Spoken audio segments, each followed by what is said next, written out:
বাংলাদেশকে নিয়ে অস্ট্রেলিয়ার কেমন অবহেলা। দীর্ঘ ৪০ বছরের পুরনো একটি স্টেডিয়ামে চলছে এক্সপেরিমেন্ট, আর যে স্টেডিয়ামে গেতে বাংলাদেশকে জার্নি করতে হয়েছে ১৪ ঘন্টা। অস্ট্রেলিয়ার ডারউইন থেকে মেকায় পৌঁছাতে বাংলাদেশ ক্রিকেট দলকে প্রায় ১৪ ঘন্টা সময় লেগেছে জার্নি করতে।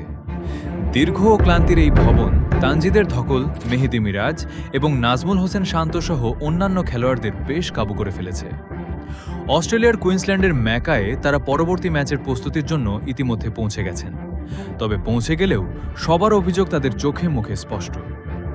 অস্ট্রেলিয়ার বিপক্ষে জয় পাওয়ার পর বাংলাদেশের সঙ্গে যে আচরণ করা শুরু করেছে অস্ট্রেলিয়া, তাতে মনে হচ্ছে বাংলাদেশকে নানা ক্লান্তির মধ্যে ফেলিয়ে দ্বিতীয় টেস্ট জয় করতে চায় অস্ট্রেলিয়া।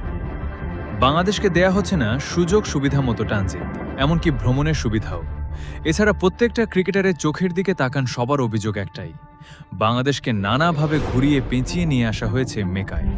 অথচ এই মাঠে কখনো এর আগে ৪০ বছরেও টেস্ট ম্যাচ অনুষ্ঠিত হয়নি। যেখানে এক্সপেরিমেন্ট করতে চলেছে বাংলাদেশকে দিয়ে অস্ট্রেলিয়া, আর এখানে পৌঁছাতে যে ধকল গেছে বাংলাদেশিদের উপর দিয়ে, তাতে রীতিমতো ক্রিকেটারদের মনোবল নষ্ট হয়ে গেছে। কারো মুখের দিকে তাকানো যাচ্ছে না। প্রিয় দর্শক, অস্ট্রেলিয়ার এই ব্যবহারগুলো আপনারা কিভাবে দেখছেন?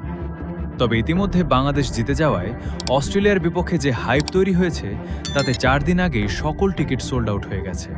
হ্যাঁ, ৪ দিন আগেই প্রথম দিনের টেস্টের টিকিট বিক্রি হয়ে গেছে।